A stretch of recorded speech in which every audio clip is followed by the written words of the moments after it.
Alright, what's up everybody? It is the Dark Conservatarian, and I'm here with Rectard the Penetrator, aka Reckless Trucker right now. Say hi, Reckless. All shall be penetrated!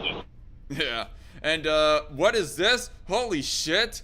I'm actually running a bit of a professional stream right now. Check it out, everybody. I got a little announcements right here on the side saying Strike Force live streams Tuesdays and Fridays, 7:30 p.m. Central Standard Time. Although maybe I'm a little bit too early on actually announcing the official schedule for the Strike Force show, because primarily this Friday I'm not going to be available for a show because I'm going on a little bit of a road trip vacation. So, FYI, sorry for the disappointment on that front, but also. Yes, a little notification that have Twitters, Patreon, and BitChute. I have Twitter and Patreon linked down in the description box below. I have it for pretty much every single live stream and video that I do. And BitChute, I do not link that actually because I'm told by my 2 cents that YouTube will not necessarily flag, but kind of sabotage you in the algorithm if you have BitChute linked. What? They'll downgrade you. It's their way of, hiding behind words. They're trying to hide the competition. But yes, so there's all that stuff right there. And hello, someone in the live chat right now. So, do I have a little bit of a show for you today? An article that was shared to me, actually a couple of places actually. It was by Forbes magazine talking about how the Supreme Court ruling is going to be, and I just heard that somebody else says join right now. Oh, hello, libertarian native. Hello? Hola, señor. Okay, there you are. Hola, señor, ¿cómo estás? By the way, What's up? might I just say that your your profile picture actually looks like one of my coworkers, not gonna lie. Looks like the spitting image of one of my coworkers at work. But as I was saying about the subjects that we have today we are going to be talking about the Supreme Court the Supreme Court that is ruling on whether or not that police can confiscate people's guns without a warrant. So it's bad enough to be confiscating guns in general, but without a warrant, that's like extra bad right there. And then the next article after that will be us responding to the Washington Post on how guns are supposedly white supremacy's most dangerous weapon. And then a Wall Street Journal article that was shared to me by my cousin talking about how the minimum wage basically is going to raise people out of poverty, yes, but it's going to make even more people lose their freaking jobs and possibly even stay unemployed. That's how you lift people out of poverty. Throw them in a ditch. Yes. Like, anyway, Hell yeah. Before we go actually jumping into the... Sorry, go on. Real quick, I just want to add before we go on, guns are literally everybody's most dangerous weapon. Well, I would go on to say that everybody's most dangerous weapon... And they're awesome. What? What'd you say, And JJ? they're awesome. Oh, and they're awesome, yes. Although I would go ahead to add the caveat that actually, if it can be attained by appropriate groups, that political power is actually their most dangerous weapon. But I digress anyways. And hello, JC Armitage in the live chat. But anyway, before we actually get onto that subject, I guess we ought to go addressing the little bit of an elephant in the room. You guys might have seen being on the homepage of YouTube and whatnot of how that Trump is being impeached a freaking second time, even though he is not in any political office right now. I think that personally is ridiculous. I mean, I even hear the argument that it's not even legal for a person who's no longer in political power to be impeached. And I do agree with all the all the theories out there that opposed by the right, anyways, that Trump might possibly try to run in 2024, and that's the reason why that they are doing the second impeachment, is to get him convicted or at least disqualify him from ever running in political office in general. I just didn't know if that's only if there was a chance in hell he'd actually get convicted, which they don't have the votes for that.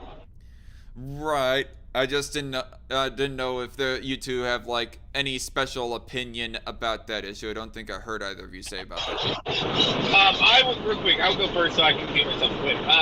The reason they're doing this is so that they can have Trump all the time. They can keep Trump derangement syndrome going perpetually. That's what they're trying to do.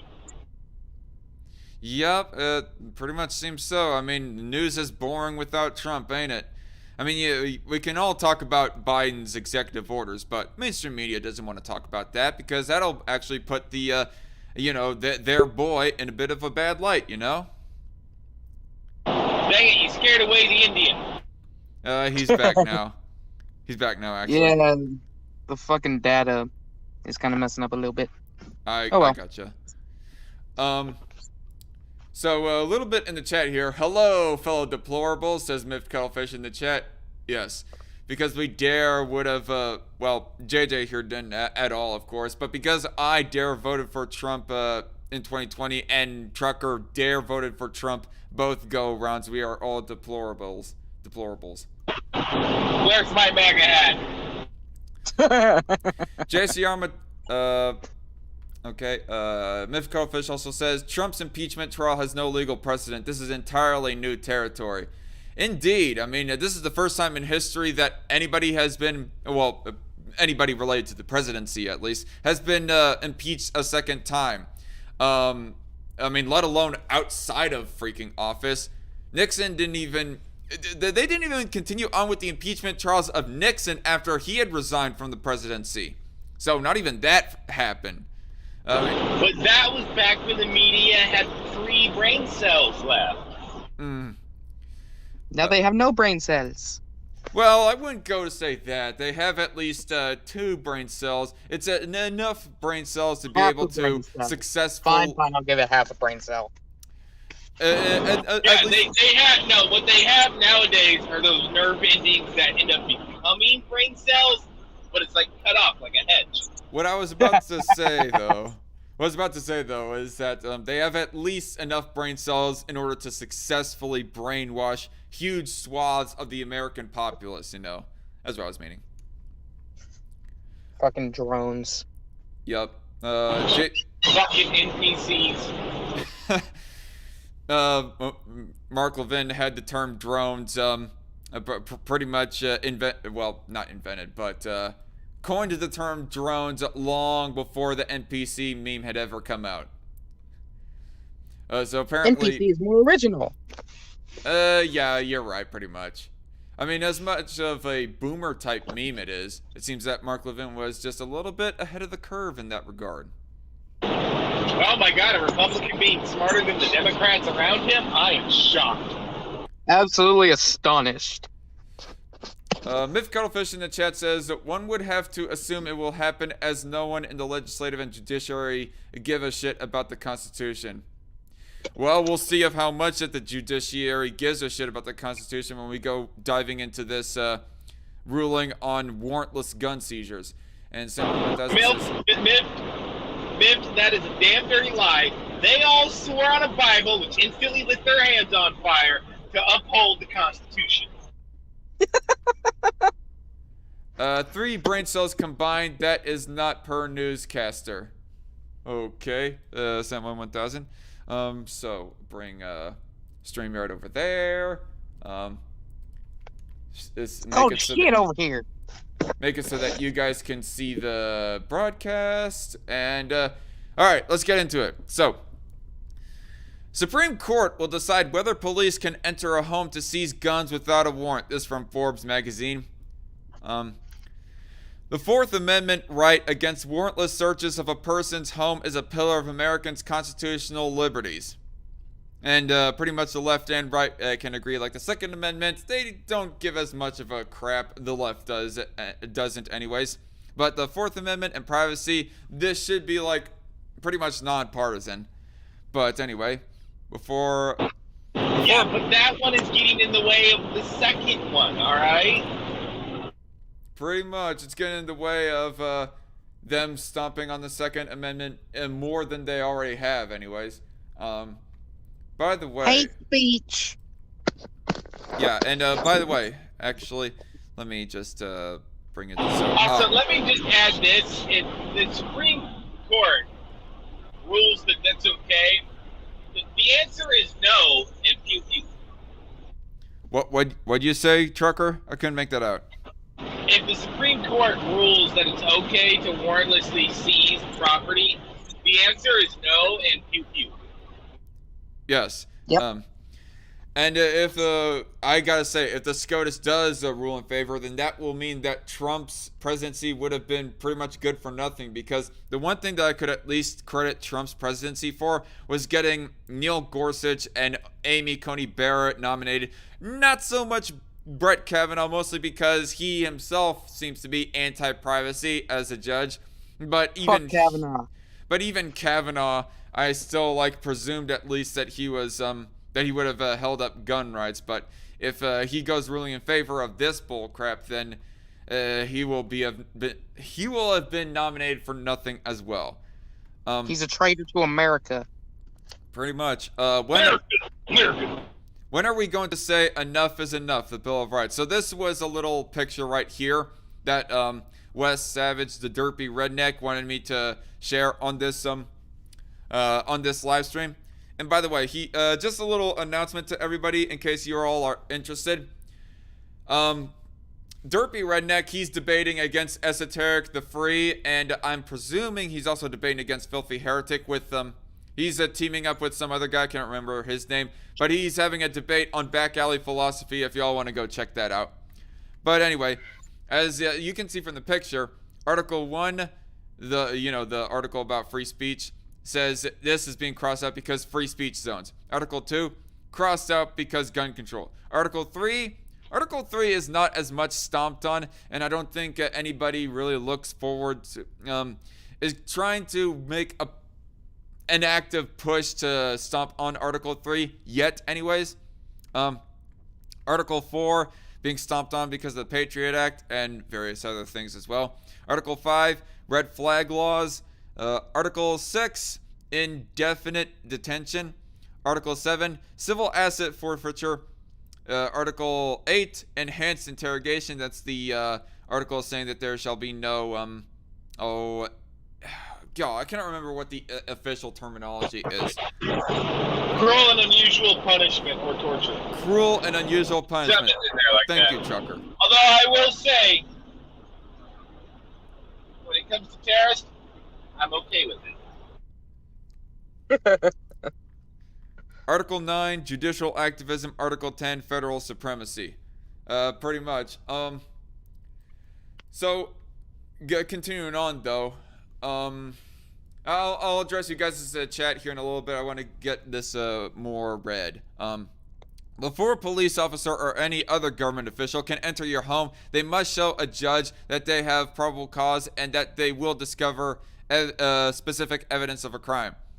And by expansion of that, show a warrant or have a warrant. There are some limited exceptions to this, right? There is an exigent circumstances exception. If a police officer looks through a home's window and sees a person about to stab another person, the officer can burst through the door to prevent the attack. Where's your warrant, damn it? I'm about to kill this guy. Yeah, privacy means nothing if you are making it so obvious. If a police officer specifically, can actively see somebody committing a crime against another innocent human being, Also, fun fact, most, I forgot the name. Most warrants are actually successful, like 99.9% of them. Mm-hmm. So... It better be, or else the cop loses his job second or third one in. So, if you're talking about, if warrants are, most of the time successful, then... I don't know. I was about to say, it seems kind of pointless for them to be going on this ruling, saying we need to go searching or seizing these guns without a warrant. Anyway, there's also the emergency aid exception. If the officer looked through the same window and saw the resident collapsing from an apparent heart attack, the officer could run into the house to administer aid. Neither of these cases violates the Fourth Amendment, and few would argue that it should be otherwise. I agree. Myth Cuttlefish in the chat says ACB did a lot of good looking, quote unquote, at the evidence of voter fraud. She's as useless as a fish with a bike. Well, to argue for her favor, the evidence of there being voter fraud is not as prevalent as violations against their gun rights, which this would obviously set up that precedent for violations of gun rights. Look, real quick, the voter fraud thing, I take the same position Ben Shapiro does. It's not that voter fraud turned over this election, more as goddamn lying media hyping everybody up and terrorizing them for you. Yeah, I mean, me personally, if somebody can, like, present a solid article, like, I tried looking into the evidence of voter fraud myself, and one article that I thought I could, like, stake a claim in that looked pretty credible enough, I actually gone looking at the links, and the links seemed kind of flimsy. One of them was an article from PolitiFact, actually, that was actually debunking another claim. It was about, I can't remember what exactly it was about, but the two articles were actually speaking against the claim of voter fraud. The article, the pro-voter fraud narrative article, was citing two other articles that are anti-voter fraud narrative. So it was self-defeating right there off the bat. But if somebody can link a very solid article that goes actually proving beyond the shadow of a doubt voter fraud happened, then by all means share it, I guess. But for right now, I'm just not seeing it as very solid, and that's my defense of Barrett as to why that she might have not carried on about voter fraud as much as she could have. But anyway, however, there is a broader cousin to these amendments called the community caretaking exception. It originally derives from a case in which the police took a gun out of the trunk of an impounded vehicle without first obtaining a warrant.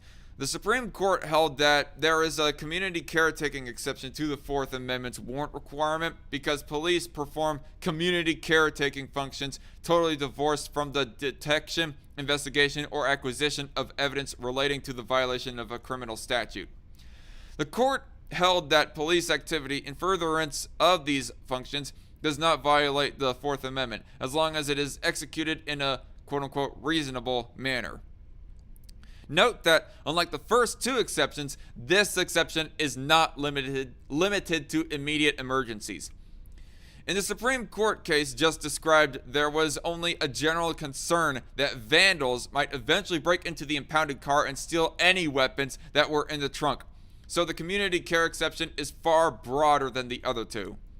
Also, all three exceptions allow warrantless searches so long as a police officer acted quote-unquote reasonably. That is one of the easiest constitutional standards to meet and is a significant lower standard than probable cause, quote-unquote.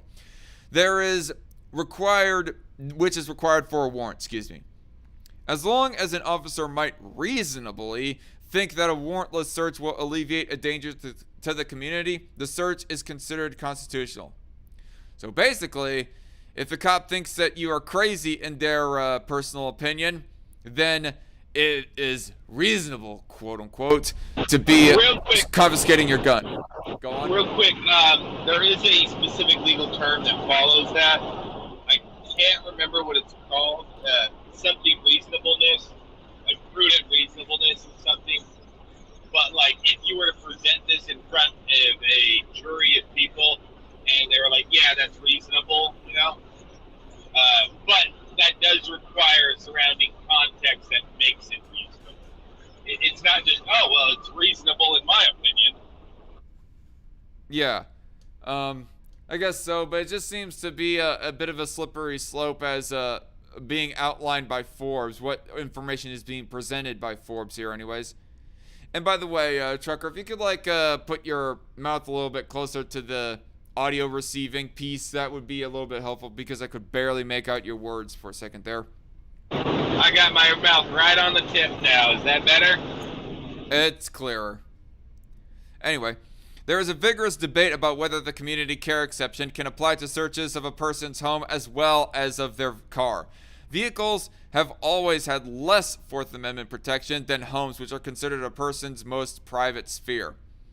I can suspect that's mostly because in a car, if you go drinking or whatever, there is a high risk or a higher risk rather, that you could be like crashing into somebody, because you're inebriated and whatnot. Federal courts have been divided on this question, and the Supreme Court has not ruled on it until now. The court has just announced that it will hear arguments next month on a case that presents this issue: Caniglia versus Strom. In this case, Mr. Caniglia was arguing with his wife and melodramatically put an unloaded gun on the table and said, "Shoot me now and get it over with." His wife called a non-emergency number for the police, who arrived shortly thereafter. Okay. This might be a little bit crass for me, but I don't see this as being an example or story worth like getting law involved, because if the guy is literally like calling for his wife to shoot him, could a person like say that is like a case of assisted suicide, maybe? Well, I would say it sounds more like to me that his wife was being a bitch and he said, fucking kill me, you bitch. Yeah, pretty much. It's like he's being dramatic, and she's being more dramatic by calling the cops. How did this get to the Supreme Court? This is a bitchy old couple. Yeah. This should have been handled more on the local level. The police disagreed about whether Mr. Canigula was acting normal or agitated, but they convinced him to take an ambulance to the local hospital for evaluation. The police did not accompany him. I mean, do you really have to be actually mentally disabled or fucked in any sort of manner to get irritated or mad to a point of where that you are like, just end it now, just kill me now, or something? Okay, who do we have right? That's half my response to the New York Times articles I read. Alright, and Libertarian Native says that he can't speak right now, but he's listening, and right now we got Loudmouth Reviews listening in. What's up, Loudmouth? Yo.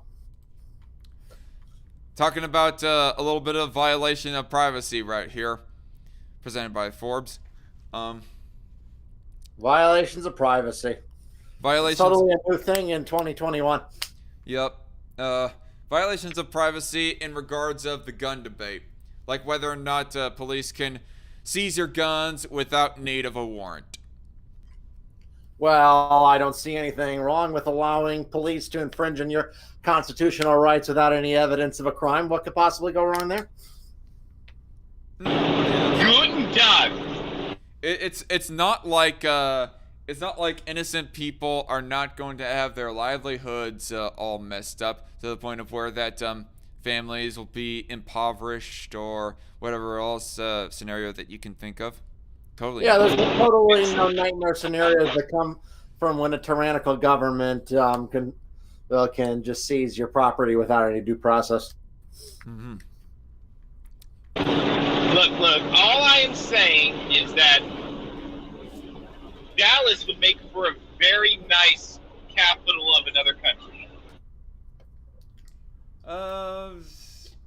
Yeah, I mean, I guess I definitely am not against secession, but I don't know if I would go that far as of yet, anyways. Dallas I didn't say anything about secession. Come on, clearly.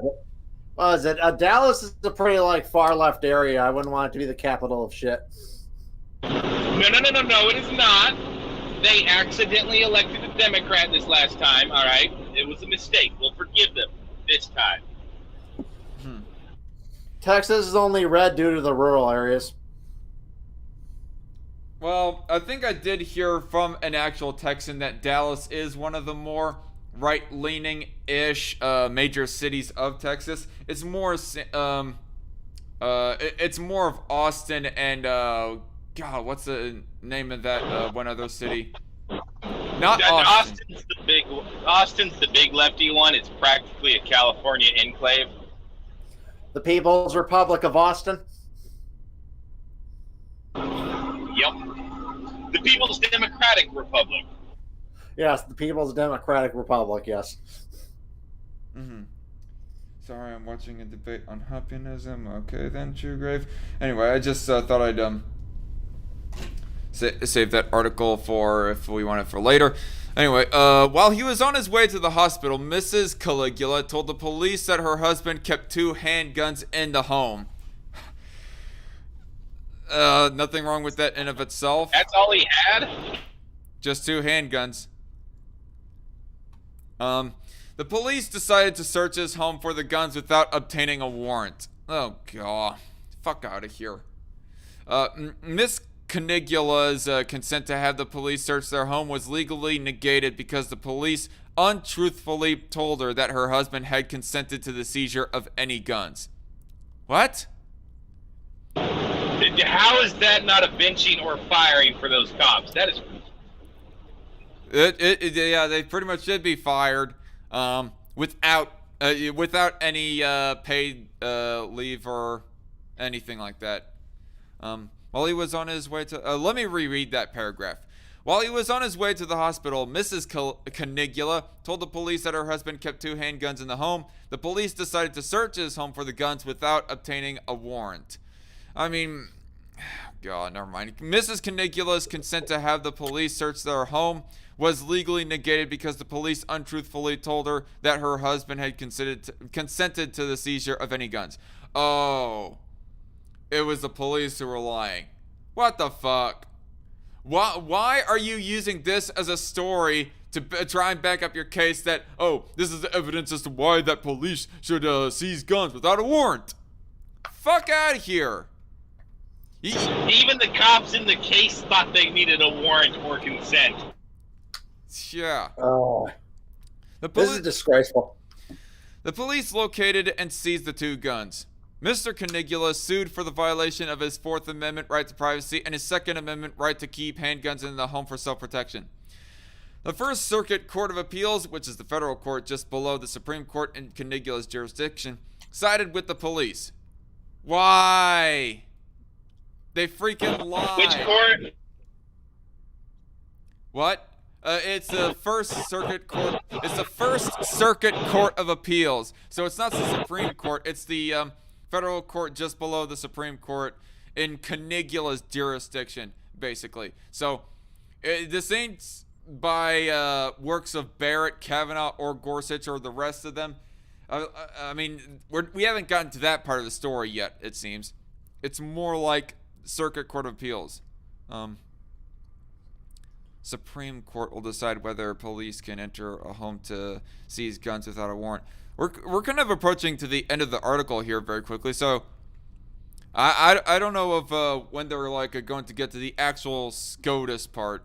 I mean, this is more of a circuit court. Hey, real quick, this sounds less like a red flag law ruling or warrantless seizure warning, as much as it does a ruling about objective reasonableness. That's the term. Like, nothing about this had anything to do with red flag laws. The cops just, because even in red flag law areas, you have to get your the head of the police office to consent on it. Okay. And I just want to say, like, to this, like, why are you siding with the police? The Circuit Court of Appeals?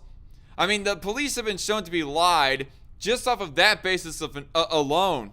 They should be completely dismissed, their case anyways, and you should, like, completely rule in favor of Mr. Canigula. It is never, ever, ever acceptable for police to lie about a criminal case. Yeah. Never. There are no circumstances possible where that is acceptable. I mean, isn't It's this completely unconstitutional. Isn't this basically how that innocent people end up dead on death row? Yep. Yep. Yep. You're gonna turn me into anti-death penalty, but Yeah, fuck the death penalty, though. I'm not a fan of the death penalty. I am all for it if it is provable beyond a reasonable doubt that the person's guilty. Yeah, but I don't That's trust the government to approve things beyond the reasonable doubt. They fuck up too much. Yeah, that is also very true. Fair enough, it is the government. yeah, it is an ongoing debate, and honestly, death penalty is like one of the lesser subjects in my opinion. Honestly, I just hate the. Yeah, it's not mine either. I'm just saying I generally lean against it because I fear that innocent men will be falsely convicted. Yeah. Mm-hmm. I mean, ultimately, if it is gotten rid of, I mean, I guess, cool beans, but really, anyway. The court wrote, at its core, the community caretaking doctrine is designed to give police elbow room to take appropriate action. Appropriate action? They are fucking liars. There is no appropriate action when that action is based off of a fucking lie. When unforeseen circumstances present some transient hazard that requires immediate attention. Let me mute my Discord tab. Also, real quick, let me point this out. The case in which they're using to claim this, the community blah blah blah, is a case in which community caretaking doctrine. Was in which a vehicle had a dangerous weapon in it in a locally accessible impound lot. This is not somebody's house. This is like that was a piece of property on public property that was publicly accessible. Yeah. Understanding the core purpose of the doctrine leads inexorably to the conclusion that it should not be limited to the motor vehicle context. Threats to individual and community safety are not confined to the highways. It is certainly true that the police need a good deal of discretion in carrying out their varied, complex, and sometimes dangerous duties, but they are also powerful agents of the government, and their power is supposed to be restrained by the Bill of Rights. The Fourth Amendment is supposed to protect the home above all other places. And whatever one's views on gun control may be, the Supreme Court has clearly held that right to keep handguns in the home is at the core of the Second Amendment. Unlike the exigent circumstances, well, I personally would extend Second Amendment rights beyond the home, but that, I will say, is even more important than being able to carry your gun wherever, but I digress. I keep on getting the little tone saying that people are jumping in and out of this call. Oh. Sorry about that. And you said in the private chat, Libertarian Native, gotta love the government being power-hungry douches, huh? Yeah. Anyway, and whatever one's views on gun control... Wait, I already read that. Unlike the exigent circumstances and emergency aid exceptions, the community caretaking exception is not limited to circumstances where there is no time to apply for a warrant. And the question of what sort of caretaking falls under this exception is extremely vague. Will the police be able to use it to, for example, conduct warrantless searches of political protesters' homes to make sure they aren't planning on violent behavior at their next political rally? The Supreme Court is going to take a very close look at this case, and there is a good chance that they will overrule the lower court's decision. All right, end of that article, and hopefully they do. Good.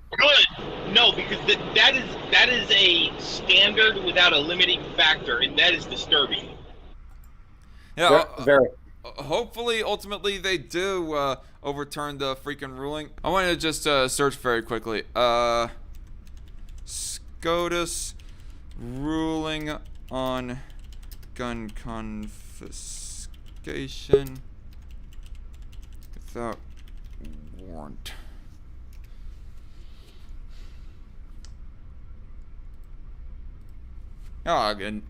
Crusader, get your stuff together. Well, Libertarian Native. I am trying. I just gotta say that Libertarian Native... Yeah, you multiracial white man. Right. That name does not really fly off the tongue as well, JJ. You gotta get yourself a new name, if I may suggest. I might just make my pen name for my book my full name. All right. Supreme Court to hear case if cops can seize guns from home without warrants. Supreme Court will decide whether police can enter a home. That's the same article that we already read. Supreme Court to determine if police can enter a house and blah, blah, blah. Alert Supreme Court to rule on gun confiscation. Police allowed to seize guns in home without a warrant. This from federalobserver.com. Although that's a little bit of a later, or excuse me, a little bit of an older article. That's from January 31st, 2021. The last article here says SCOTUS ruling on confiscating guns without warrant. But that's an article all the way back from May 30th, 2005. I do not know how that ended up on my search here. Police allowed to seize guns in home without a warrant. I do not know. Federal Observer. I don't know if how more up to date this is going to be. I mean, never mind. It's older than the Forbes article that we had just read there. I'm going to just presume that we do not know yet if solidly that the freaking what am I trying to say? That the SCOTUS has actually ruled against the circuit court. Maybe that the decision is yet to be determined. Who knows? Reading up on the chat here a little bit more before we move on.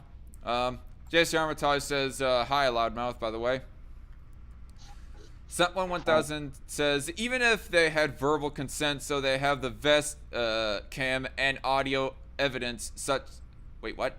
Even if they had verbal consent, do they have the vest cam and audio evidence such consent? I mean... No, they seem to have admitted that they lied to themselves. How else would we know that? Yeah. I mean, they already, it's already been shown that they have lied anyways, so... It's kind of a moot point anyways. I mean, that evidence, that vest cam and audio evidence probably would have proven the opposite of their claim. Daniel Hempel in the chat says that they might rule that she can allow the cops to search and seize the firearms because she is a cohabitating person in the building? Question mark. They didn't even bother to get her consent. They just told her they already had it. Yeah. Yeah. I mean, I would hope not, anyways.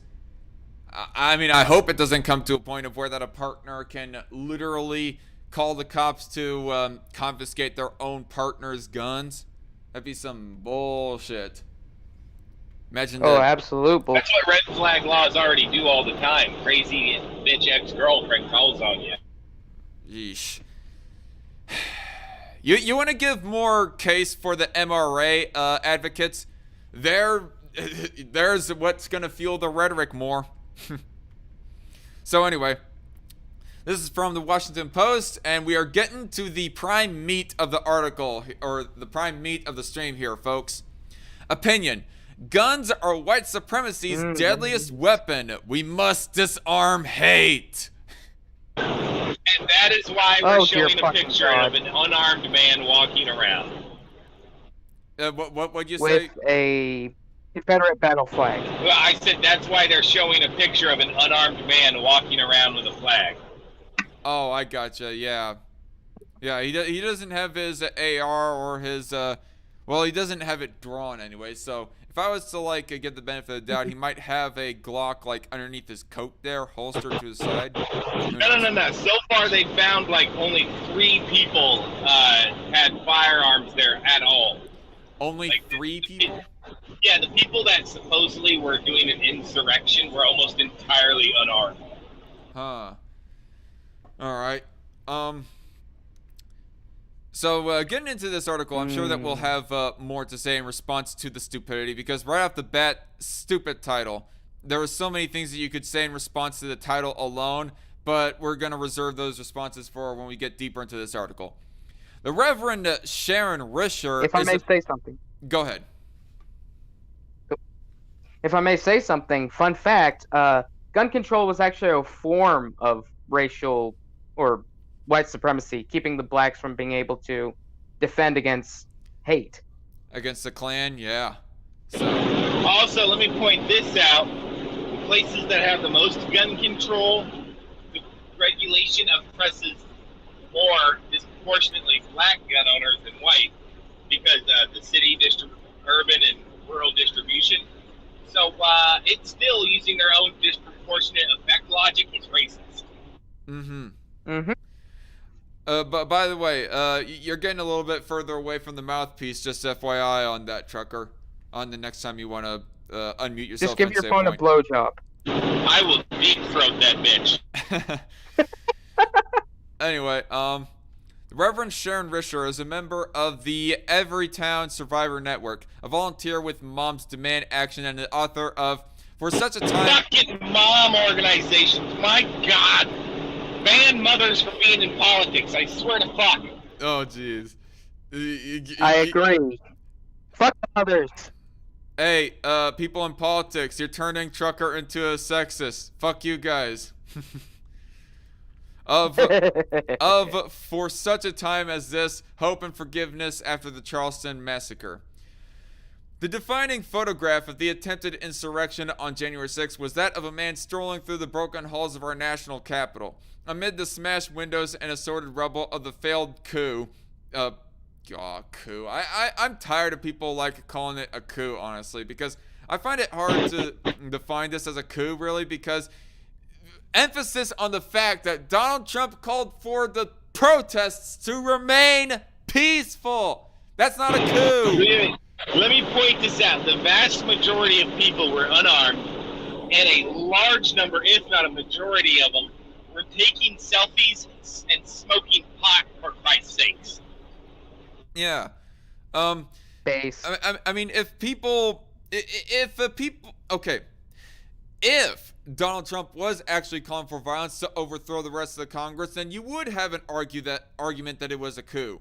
Or if another politician was calling for their more loyal military members that actually support them in their cause and whatnot to arrest another politician, that'd be another piece of evidence of a coup. But an angry mob acting on their own volition without a call from another politician to try and overthrow something, that's not a coup. I mean, you have a very loose definition of a coup if you think that's a coup. Like half of that mob wasn't even angry. They were just like walking around looking at shit. Yeah. Oh, hey, this is history that we're walking in. Selfie time. Where's the blood, G? Sent1000 says, this whole nation as it is now is a damn coup. He says COO or however it's spelled. Oh, okay. At first I thought you were trying to do a play on words there, or funny play on words, but no. He tried to spell the actual word coup. Coup is spelled C-O-U-P. The full word is actually coup d'etat. Coup d'etat. C-O-U-P space D-E space. That is too damn French. T-A-T, I think, is how it's spelled. Coup d'etat. But anyway. Or just short for coup for all the uncultured Yanks out there. Anyway, proudly brandishing a Confederate flag on his shoulder and hoping to overturn an election decided largely by black voters. What the fuck? White supremacy, dog. What the fuck? What? Black people were starting to increasingly lean more towards Trump this last election. It was white. It was white males. Wait, Trucker. Wait. It was white males. Right. It was white males who were starting to lean more and more and fall more in line to Biden, not black people. If anything, oh god, my head hurts from that statement. It's so fucking stupid. No. If white support had changed half as much as it did, the black support for Trump would have picked up the difference and made him president.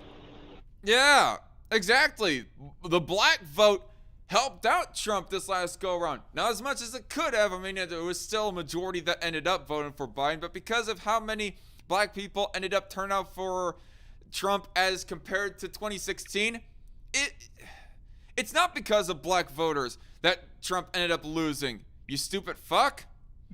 This is even on CNN, like Mr. Sharon Risher. I take it that you are a mainstream media relying hack, right?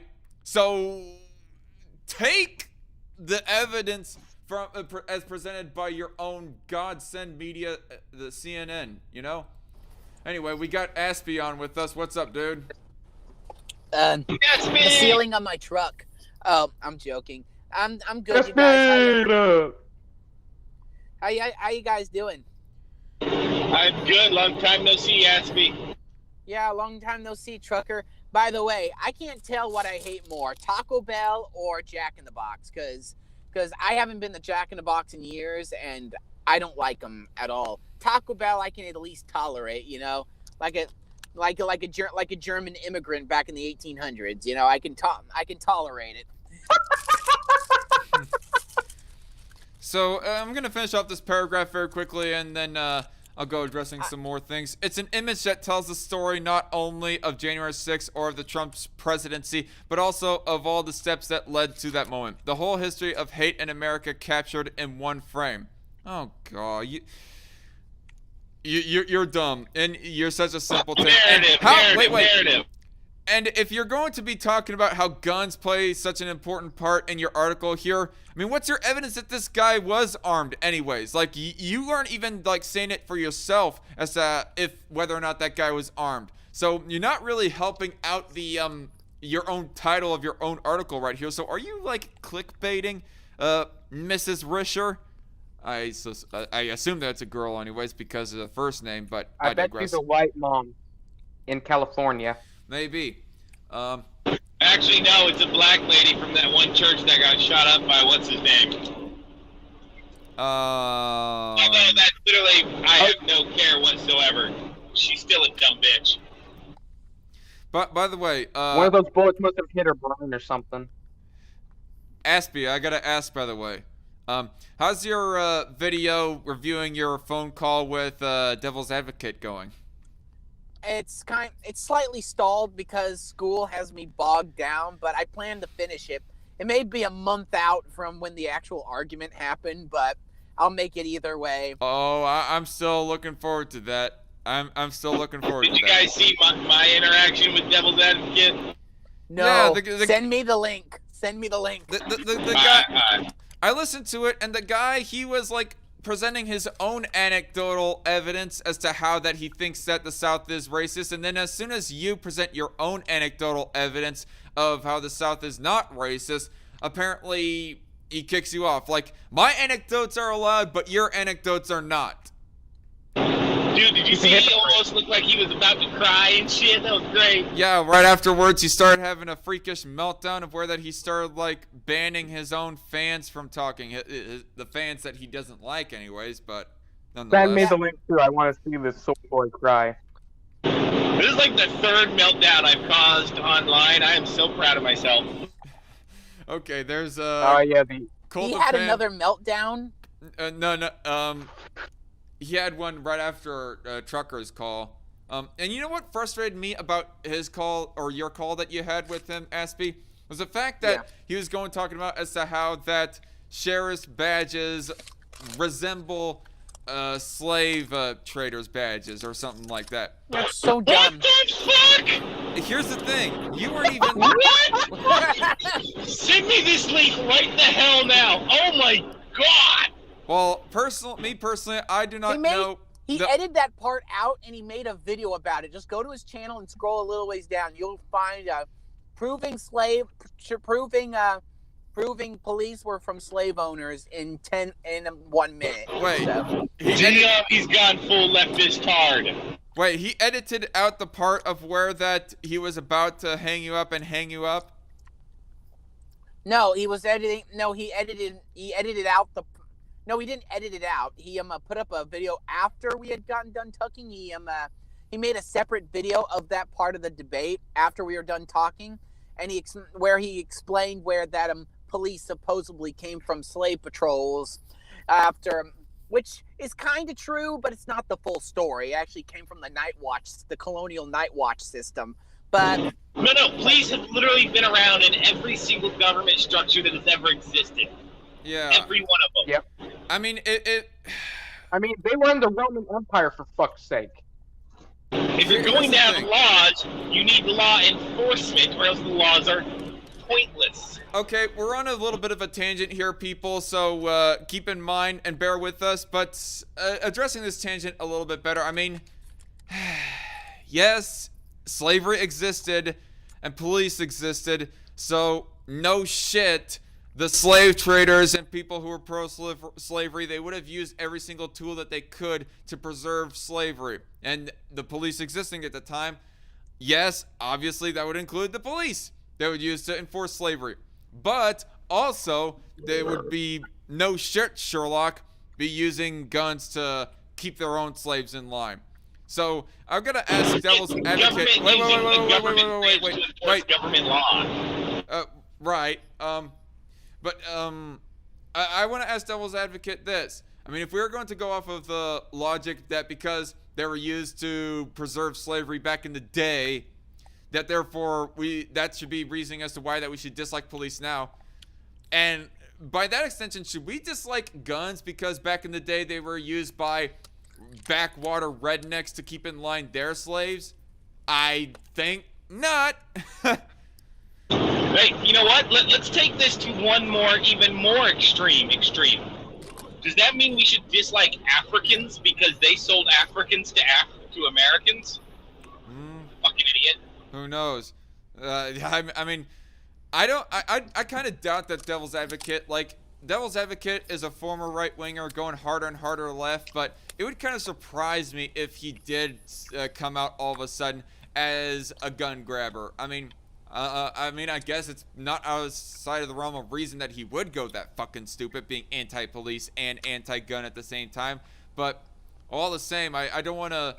I think it's kind of likely that he is still pro-gun rights. So that's the argument that I would pose in regard to that.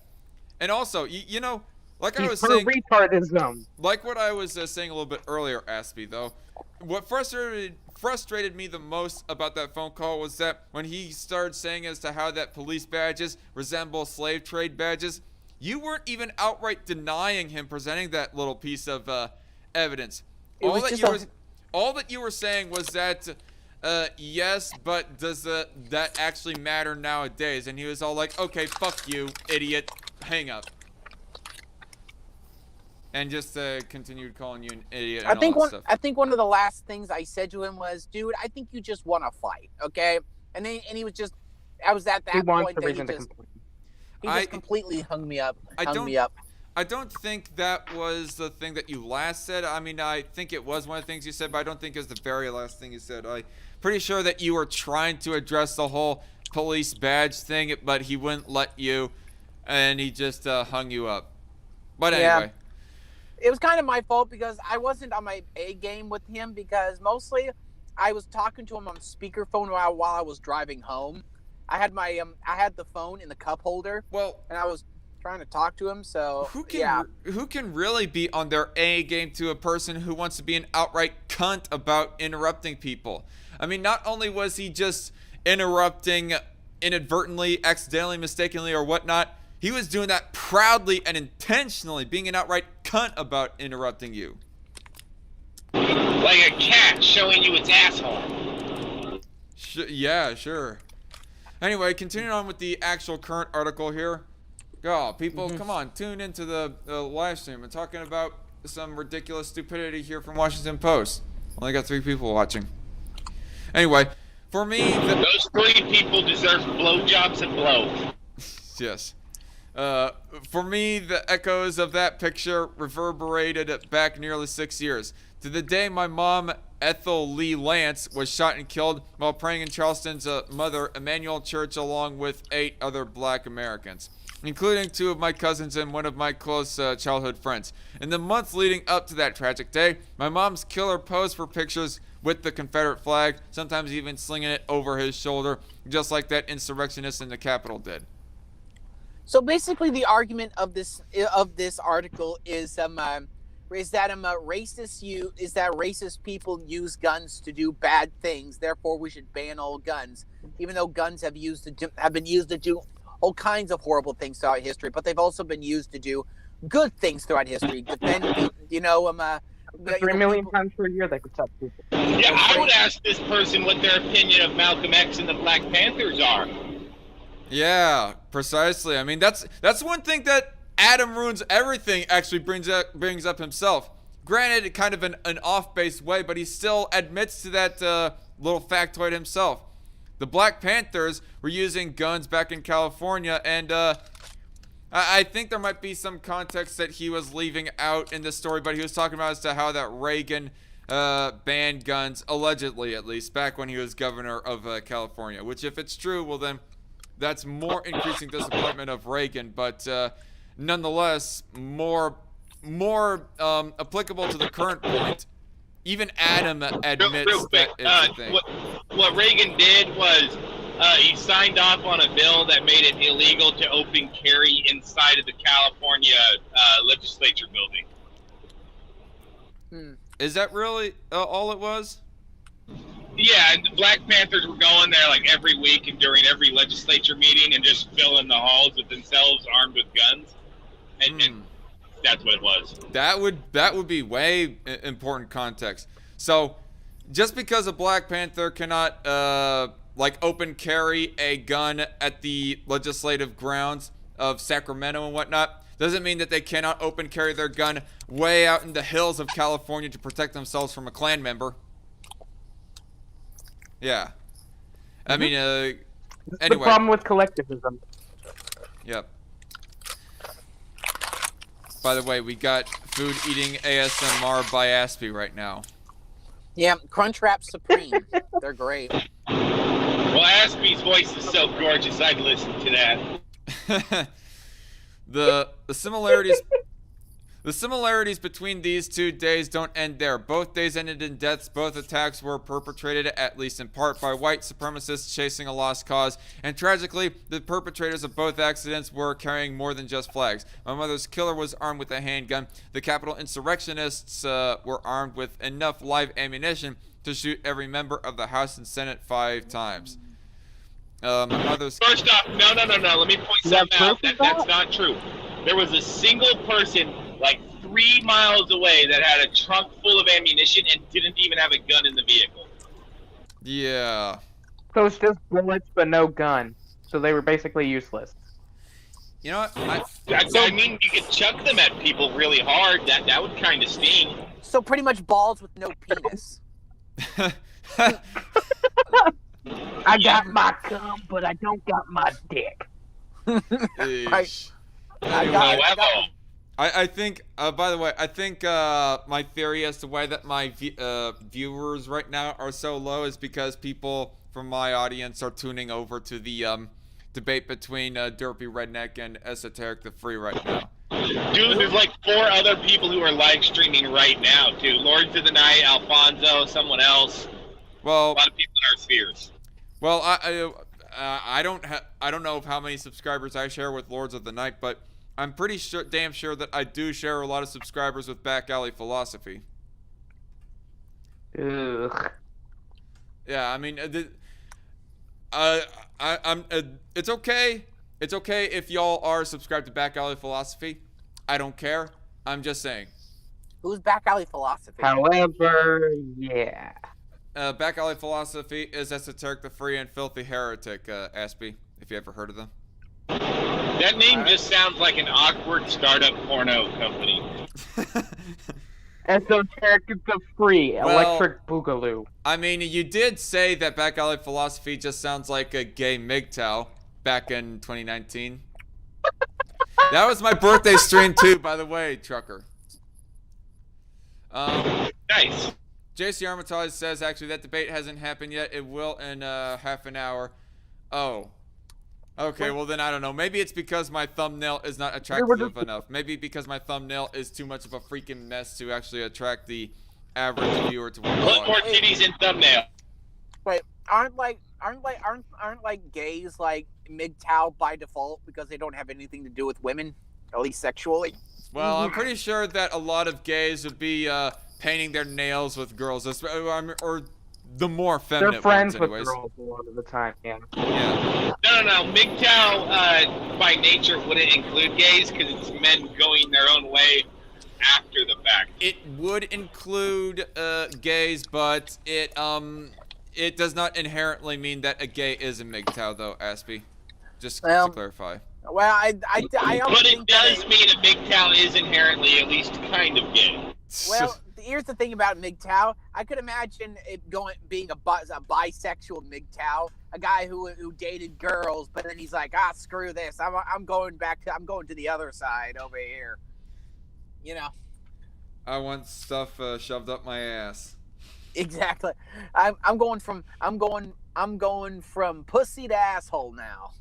By the way, if somebody wants to clip that quote from me, well then you have my full consent to do it. Let the memes flow. Let the memes I go from pussy to prolapse anus, bitch. What the fuck? Let's see. I thought I'd just go ahead and share my live stream on Facebook right now as well. Alright. So. Oh my god, guys, I literally just drove by the mystery machine being pulled over by the cops. Mystery machine being pulled over by the cops? No, it's a van that literally is green and blue and has mystery machine written on the side of it, and there's like 4 cops pulling it over. Mystery machine, that'd be the Scooby-Doo mobile, right? Oh my god. Yes. I think the okay. I think the mystery Yes, of that you is how many fucking- drugs they probably have in their van. Scooby snacks are not drugs, sir. That is slander. Anyway, No, but Shaggy does have like 50 pounds of marijuana in the trunk. Anyway, enough of the chill hanging out here. Getting onto the article, actually. This deadly connection between white supremacy and guns runs throughout our history. You know, there is a connection between guns and other causes too, dipshit. Like Trucker mentioned earlier, the Black Panthers. And not to mention, I can't remember, actually it was USA Today. It was the USA Today article, now that I remember. There was actually this one black activist group that kind of resembles Black Lives Matter, but not really, because Black Lives Matter, the organization, is pro-gun control. But this particular black activist group that kind of shares a similar racial narrative and how that there's systemic racism in America and whatnot, they are like a pro-gun rights black activist movement. So They're slightly better. I mean, yeah, there's a lot of white people in America, and a lot of white people own guns.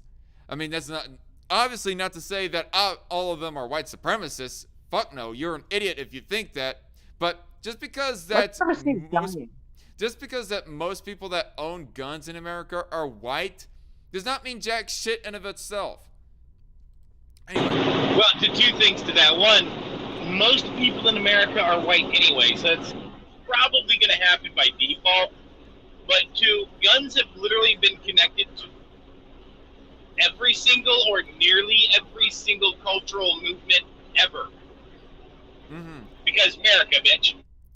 I mean, heck, you can even connect it to Mao Zedong and Vladimir Lenin and the overthrowing of the bourgeoisie by the proletariat. You know, the Bolshevik revolution. That's what I meant to say. I mean, those weren't really white supremacists. They were more communist movements. Here's the thing that scares me about this article. There was a book. There was a book that was written by like a legitimate white supremacist who the book, I forgot the name of it, but it was like the whole thing they taught. The thing is mostly just a racist rag. But the one weird thing is that in the book, the government used racism as an excuse to crack down on people's rights, and that's the one thing of the book which scares me, because if there's anything valid about that book, it's that one thing that the government will use ending racism as a excuse to trample on people's civil liberties, and that's something that is pretty scary to me. A white supremacist said that? Yeah, that the government would use some racism as an excuse to crack down on people's rights. I mean, he is somewhat right in that area. I mean, in the virtue of ending race, let's institute affirmative action. In the virtue of ending racism, let's do X, Y, and Z, and all that other stuff. And in this article, they're talking about, in the name of ending racism, let's ban guns. So, yes, status makes everything. Sure. By the way, speaking of white supremacy, there's actually the Washington Post Twitter account actually gone sharing this very article on Twitter, and below the replies underneath the tweet, anyways, there was somebody that shared a picture of a whole bunch of Nazi protesters. They were actually the Charlottesville protesters, and they were the question. Okay, actually, I think it was like 2 pictures. In the first caption, it said, "Why do you have to have a 30-round magazine?" And then the next picture was the Charlottesville protesters, and it just had numbers on a whole bunch of the protesters. 1, 2, 3, 4, 5, 6, all the way up to 30. That's why. I mean, if a black person is about to be lynched by those guys, that's when a 30-round magazine is going to really come in handy. Yeah, true. It'll at least By the way, scare I 'em gotta off. go, you guys. It's been real good talking to you. No, it's like I said earlier. A gun is everybody's greatest weapon. Right, and by the Not way, just white supremacists. Literally, it's the greatest weapon to whoever is holding it. thanks for joining on Aspie, and yeah, he already left by now, but nonetheless, thank you for joining. It was fun to have you on, Aspie, and just be chatting a little bit. In 1866, armed Confederate loyalists stormed the Louisiana Constitutional Convention, murdering 34 black Americans in an attempt to block suffrage for freed slaves. In 1898, an armed white mob in Wilmington, North Carolina, proclaimed a white Declaration of Independence and then killed at least 60 residents before replacing the multiracial local government with white supremacists. In 1921, mobs of armed white residents of Tulsa attacked the black neighborhood of Greenwood, murdering as many as 300 Tulsans for the crime of being black and successful. In 2008, Black Panthers armed with rifles hung outside a toll booth and screeched about how the black man's in power now, motherfucker. There's also that. In 1955, Emmett Till was tortured and shot in the head by white vigilantes, and today, mass shootings from the church in Charleston to the supermarket in El Paso to the Sikh temple in Oak Creek, Wisconsin, have been committed by white supremacists filled with hate and armed with a gun. You know, it doesn't matter how many fucking anecdotes that you want to present of hatred. I mean, yes, it is terrible that those people were killed for these motives of white supremacy and racism and whatnot. That's still not going to make me anti-gun. Because guns can be used for multiple purposes, not just for fucking racism. And also, on all of your stories, might I add, in, 2018, a Bernie Sanders supporter tried to shoot up Jeff Sessions. Or, who was it again? It wasn't Jeff Sessions. No, he shot that motherfucker. It wasn't Jeff Sessions. It was it Jeff Flake? I can't remember who it was. But you know what I'm talking about, right, Chucker? The one Republican senator that was almost shot by the Bernie Sanders supporter. No, I think it was Jeff Sessions. Except Jeff Sessions. I might be wrong. Except Jeff Sessions was an attorney general at the time, and I think I remember it being somebody who was currently a senator at the time. Like, Jeff Sessions was a senator throughout a good portion of Obama's tenure, but then by the time that Trump got inaugurated, he chose Jeff Sessions for attorney general, and of course Jeff Sessions got replaced by freaking Mike Pompeo. William Barr. Why did I say Mike Pompeo? But by William Barr for the later part of his tenure, but yeah. But you know what story I'm talking about. It's the one that keeps on getting referenced. Yeah, the guy who screamed healthcare while shooting people. Yeah. A gun is Set 1000 says That's a gun. literally what happened. It's the dumbest fucking thing. A gun is the great equalizer. No one also says, that's literally the name of the YouTube user, no one. The gun is the great equalizer. It puts all men and all women on the same playing field. J.C. Armitage says, Zoinks, the cops are chasing us down in Minecraft, Scoob.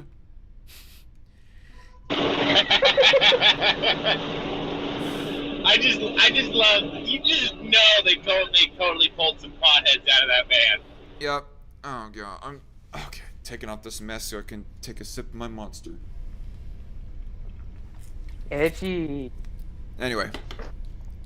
Simply put, if the Confederate flag is the primary symbol of white supremacist hate, the gun is its deadliest weapon. No, what would be its deadliest weapon is if it was to gain political power. That's the one thing that this person is not keeping in mind. You know what's more dangerous than freaking guns? Political power. And really... Real quick, I would add that political power is useless without the power to enforce it, which does require guns. Well, yeah, there's a true point right there. There is truth to the statement in that regards. But there's one person owning a gun by themselves, and then there's the next step up from that being having a whole bunch of followers and enforcers with guns that you command in political power. Oh yeah, that's scary. Yeah. Fair enough. And like we keep on saying here, guns are anyone's most dangerous weapon. Black Panther's most dangerous weapon. Bernie Sanders supporters' most dangerous weapon. And so, they're Antifa's most, well, okay, not a whole bunch of Antifa people use weapons, but they tried at least. If they knew how to use a gun, it would be their most deadly weapon. Yeah. Take a look at Chaz. We have begun as a nation to slowly address the problem of the Confederate battle flag. Boo. It's just a flag. Quit getting your minis in a twist. I mean, what do you... Okay, if you're going to take it off of a public property, well then, I guess you have jurisdiction to take it off at that point. Whatever. But what are you going to do about it with people's private property? Are you going to start, like, banning it via government? New York City made it illegal to sell them. Wow. And I'm just wondering, what are the revenue sales of Confederate battle flags in New York fucking City? By the way, I gotta ask, when was that ban put on? Either sometime last year or near the end of the year before that. Okay, never mind. So it would have likely been while de Blasio was mayor, because I was about to say that if it was during Michael Bloomberg's time as mayor of New York, then that would be more evidence that Michael Bloomberg is not a libertarian. No, Tim Horn? It was under Cuomo. It was under Cuomo. It was under Cuomo? Mm-hmm. Wait a minute, you said New York. Were you meaning city or state? City. Okay. Did I say Cuomo? I meant to... No. I'm saying de Blasio versus Bloomberg. Did I say Cuomo? Well, Bloomberg is a cunt, but no, not under him. Okay. Did I say Bloomberg? Did I say Cuomo? I meant Bloomberg if I did say Cuomo a little bit earlier. But anyway. No, you said de Blasio, I believe. Well, I said de Blasio, and then I was about to say that if it was actually under Bloomberg's time in office as a New York mayor, that would have been more evidence that Michael Bloomberg is not a libertarian. Tim Horn? Anyway. NASCAR. Wait, did that idiot try to claim he was a libertarian? Tim Horn said, and I quote, Bloomberg isn't even liberal. He's a libertarian, funnily enough. Where the fuck is my bitch slap glove? Where is my bitch slap glove? I don't know. But you know what? It's funny because he literally had a Wicked Witch of the West type of laugh right after he said that. Now that I think about it, holy crap. This is what happens when you drink so much soy, everybody. It turns your voice into sounding like a Wicked Witch of the West when you laugh. He does have some nice tits. Oh, no. No, those are... Yeah, sure. If you're really that fucking desperate, trucker, you go by it all means, dude. Anyway. I think that's gynecomastia. Hi. Anyway, NASCAR recently banned it from events. Well, Yep. I mean... NASCAR is a private organization. They can ban it if they want to, I say. But what if the private organizations did not ban it? What are you going to do then? I mean, I guess there's a cancel culture is an option. But if you're going to ban it as far as the government sphere goes, well, then screw that. I think cancel culture is dying, to be honest. Nah, man. Cancel culture is getting institutionalized. There's a difference. Oh. JC Armitage says in the chat, claims to hate guns so much, yet wants the government to have all of the guns. Hypocrites much?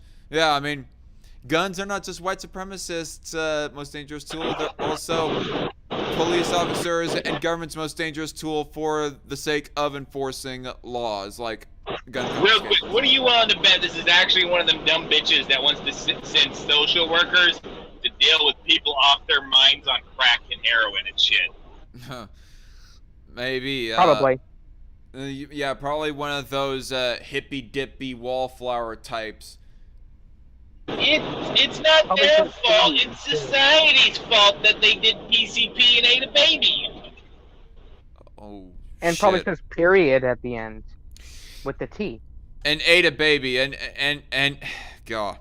That's almost about as bad as the prolapse fetus reference made in my birthday stream back in 2019. Prolapse fetus.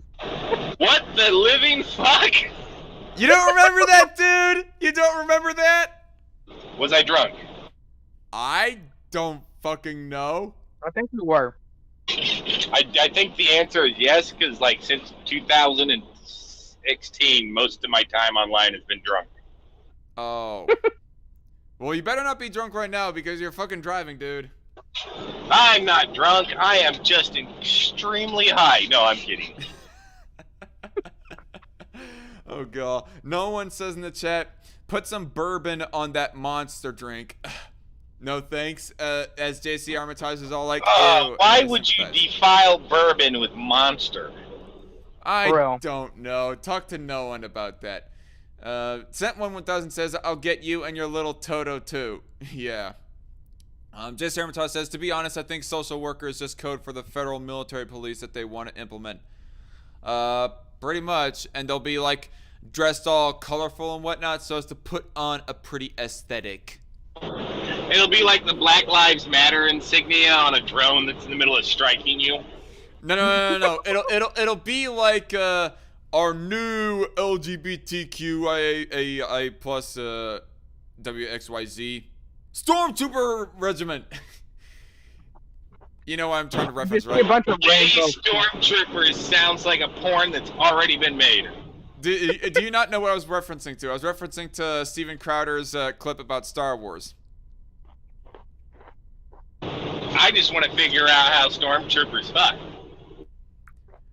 Never mind. Gaily. Anyway, you in the chat probably, if any of you in the chat got the reference that I was getting, well then, by all means, say it in the chat. JC Armitage said, no, I said ew about the Tim Horn tits comment. Well, thanks a lot, Chucker. You managed to disgust one of my subscribers. Hey, what did they expect? Right. Anyway, Mississippi recently removed it from the state's flag, and more prohibitions are hopefully on the horizon. My own story is an example of that incremental progress. The traitorous flag that flew over the South Carolina Capitol the day Mom was murdered was finally taken down a month later after nationwide outrage. Traitorous flag. Oh, Lord. I legitimately do not care about you or your dead mother. Fuck off. Oh, shit. Yeah. Wow. Fuck you and your mother, bitch. That's a little harsh, but okay. Anyway. No, I don't know them personally. I don't care. The motherfucker should have been a responsible person and fucking taught their mom how to shoot a firearm to defend herself. Oh. Guess what? That is... It's your fucking church's fault for not having defenses against shit like that. Oh, that is a matter of truth there, I will say for right now. But what I wanted to say, though, by definition, the Confederate flag might have had a little bit of a quote-unquote traitorous sort of motive behind it.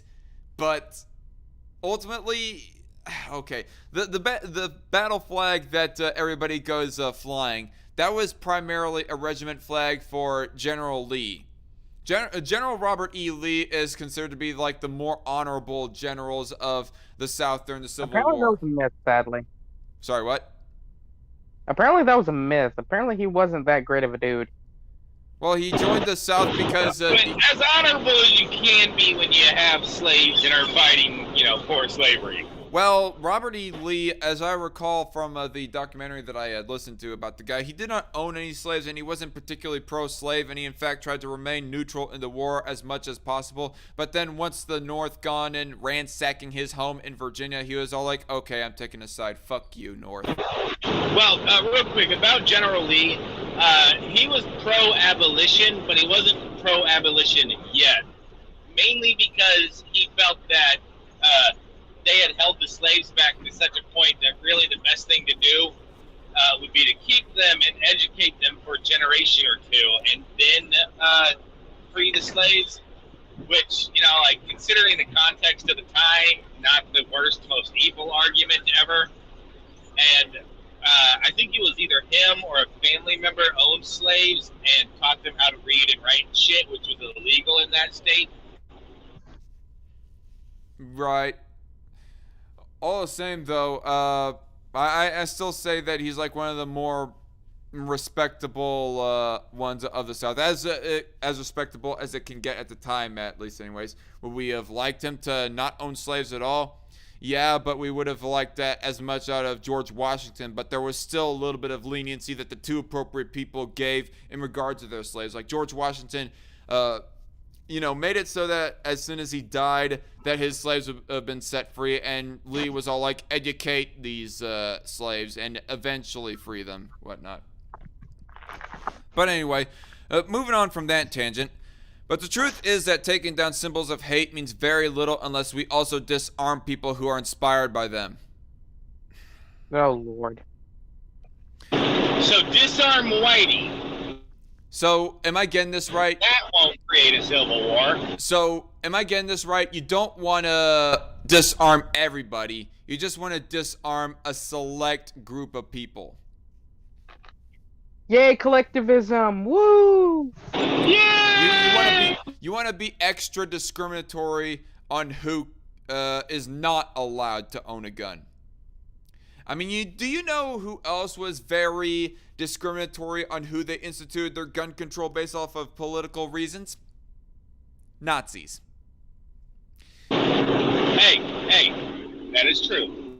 They were all like, all of our Aryan brethren, they can be allowed guns, but Jews, no, you can't. Actually, the Nazis were even more fucked up than that. The Nazis only were able to basically skip the line on a lot of gun enforcement measures. Like if you were a registered SS member or a Nazi member or a National Socialist Party member. It literally, the equivalent would be the Democrats banning Republicans from owning guns. Oh, wait. Okay, so it wasn't even just Jews that they were discriminating against. They were Everybody who was non-white. They were discriminating against Aryans who were not sympathetic or part of the Nazi party as well, right? Yeah, and like there was, unless you were a Jew, obviously, there was ways that you could get a gun, but it was different. It's like trying to get a gun in Chicago. Good luck.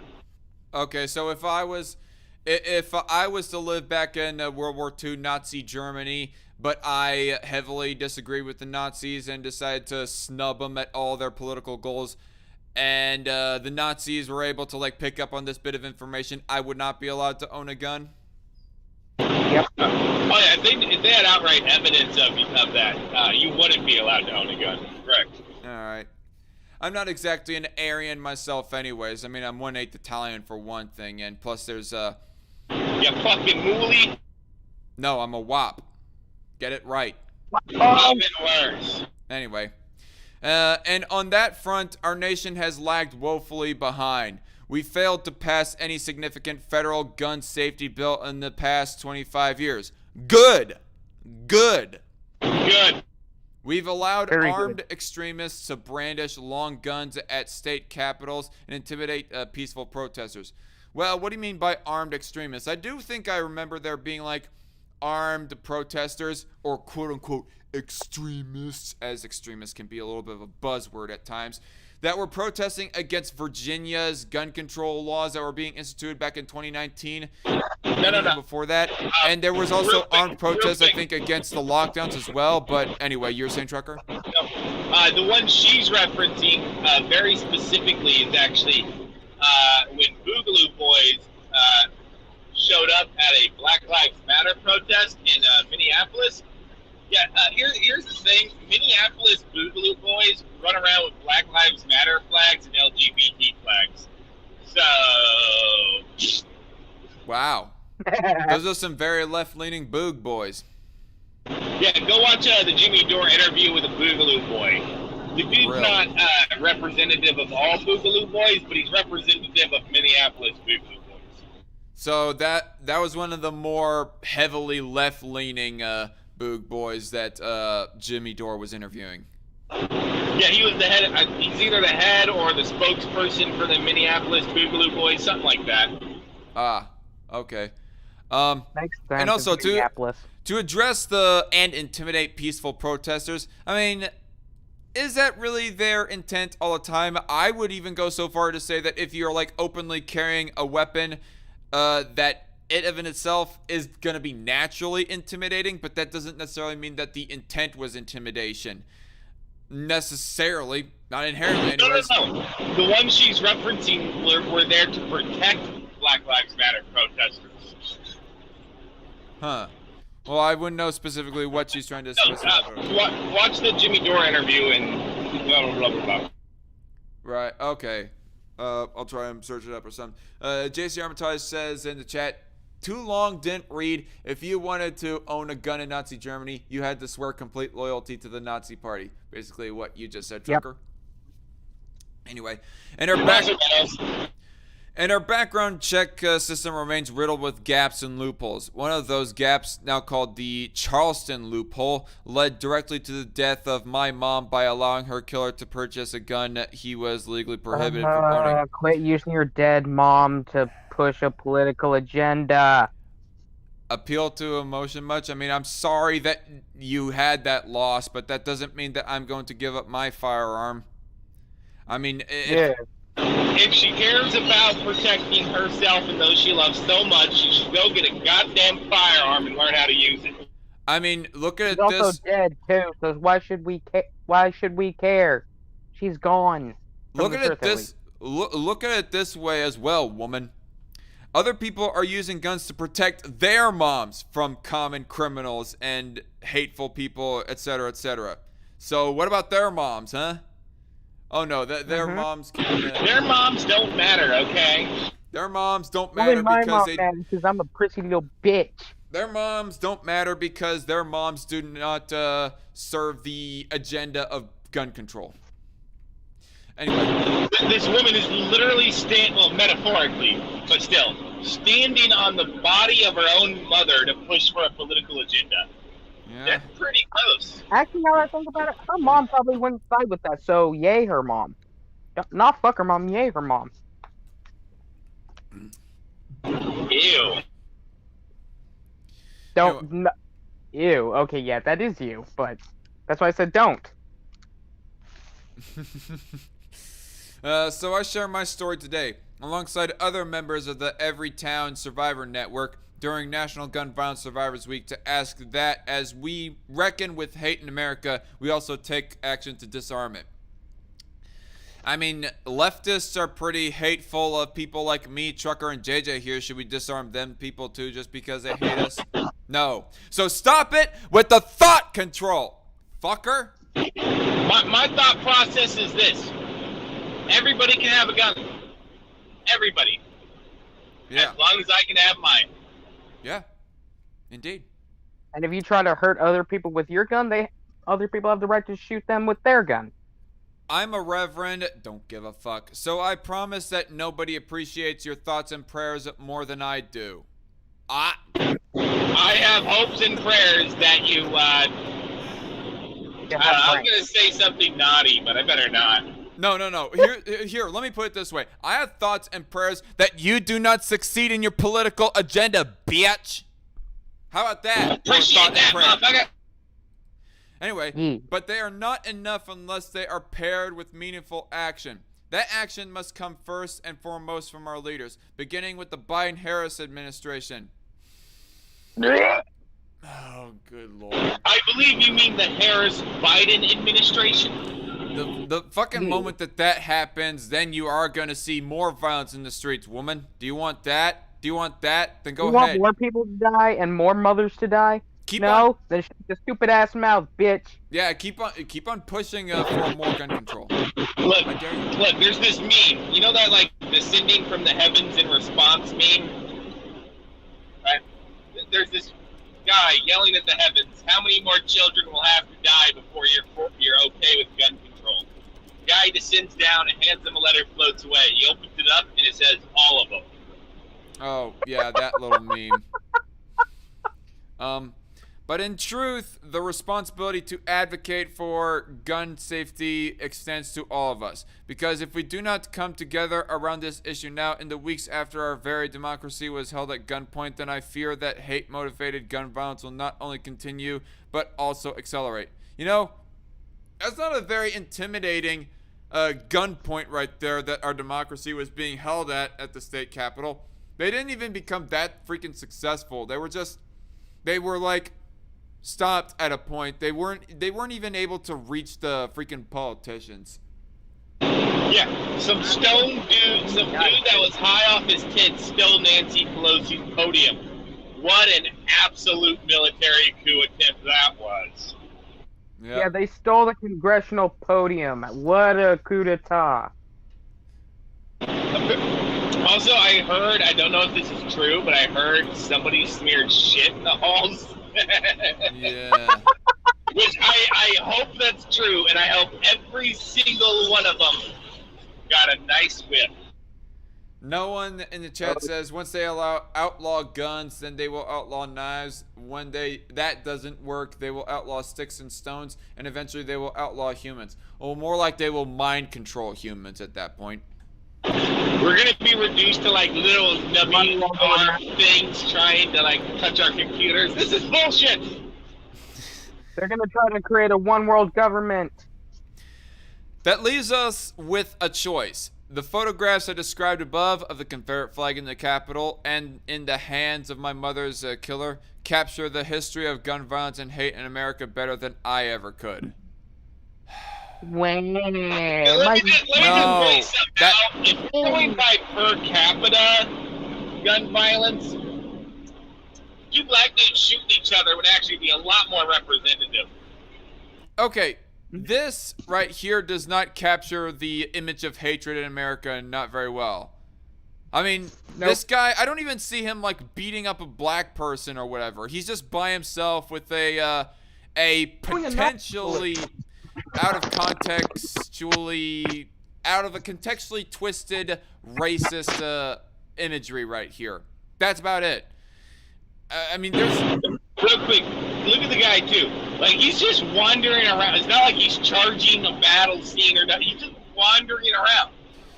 No, you know what would portray, what would capture an image of hatred in this nation a whole lot more, woman? Is a picture of the internment camps the Asians were in World War II. That, I mean, don't be so fucking narrow-minded. Get out of your little safe space bubble, biatch. Alrighty, guys. Well, I love you all so much. I really do. Almost on a sexual level. In your case, Dave, DarkCon definitely sexual. God, I gotta go. Get the fuck out of here, Chucker. Anyway, Why do you think I'm offering to come up to your place with moonshine, baby? I'll be waiting. Hi! Alright, later, guys. Chucker. Anyway, but it's important to remember that they are a picture of our past. If we so choose, we can stop them from being a preview of our future. End of article. That was a bunch of preaching and virtue signaling. It was gross. You know what I think? I think that your freaking article here misses Sharon Risher. Yeah, Fisher. I mean, Fisher is such a common name. I thought that was what I was, getting tongue-tied right there. But Sharon Risher, you know what I think? I think that your article is a preview of a future that I don't want. An absolutely neutered and unarmed populace. Anyway. Where people are offended and cry hate speech. Oh, God. Oh, shit. Well. Fuck you, Wall Street Journal, you ignorant cucks. Yeah, but fuck. Dude, you're gonna really make me have to sign in to read this article? For fuck's sake. They put it behind a fucking paywall. Let me see if I can, glitch around the paywall on my phone, because that's what I did with the Economist article that I had read months ago. Ugh.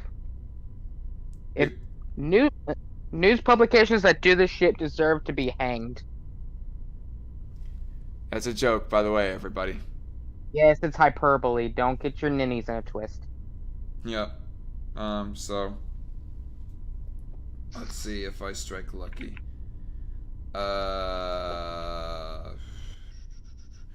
CBO send. Well, am I able to look down any further? Okay, looks like, holy shit, it looks like I am able to glitch around the paywall. via my phone. So, You Wall Street Journal, we're smarter than you. yep. Holy crap, it's a little bit of a lengthy one, but okay. Brace yourselves, everybody. This might be a little bit of a long one, but I'm just going to have this be the previewer for the actually no. I'm going to pull back up StreamYard so that can actually present you and whatnot. JJ. Okay. All right.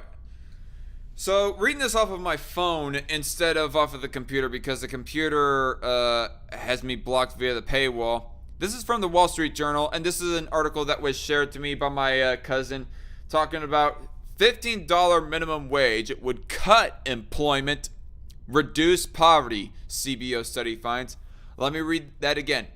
$15 an hour minimum wage would cut employment, not unemployment. Employment. In other words, it would increase unemployment, but it would also reduce poverty at the same time. CBO study finds. And just by going off of the little preview at the start here, nonpartisan study says raising minimum wage would cost 1.4 million jobs, but lift 900,000 people above the poverty line. So that is 500,000 people who are ultimately not helped at all, but just hurt by this sort of thing. So it's a net loss, really. I mean, or at least, no. I got that wrong. It's 500,000 more people than the amount of people helped who are going to get hurt. It's not just 500,000 people hurt. It's 1.4 million people total hurt. That would be 500,000 more than the 900,000 helped. So, yeah, net loss. Fucking over the majority, essentially. Yeah. Of the people helped anyways. I mean, it's not a majority because obviously there's all the people like me, for example. I do work above minimum wage. I even work above the proposed $15 an hour minimum wage. So I would not be so much hurt anyway by this personally. But I pity people like you, JJ, who are going to have a harder time finding a job because of this sort of bullshit. I like giving up on that kind of job. I'm just going to be an author or a writer. Oh, come on. You got to work part-time at least in order to sustain an income. I mean, you want to be able to buy your own shit, purchase your own food, maybe invest into a car or something. Depends on how much money I make from books and from a writing job. I mean, I look at this. This is sort of my... I mean, it's some serious advice here, JJ. It's all great and good, well and good to be pursuing a hobby. Well, you're looking for it to be more than just a freaking hobby, writing and whatnot.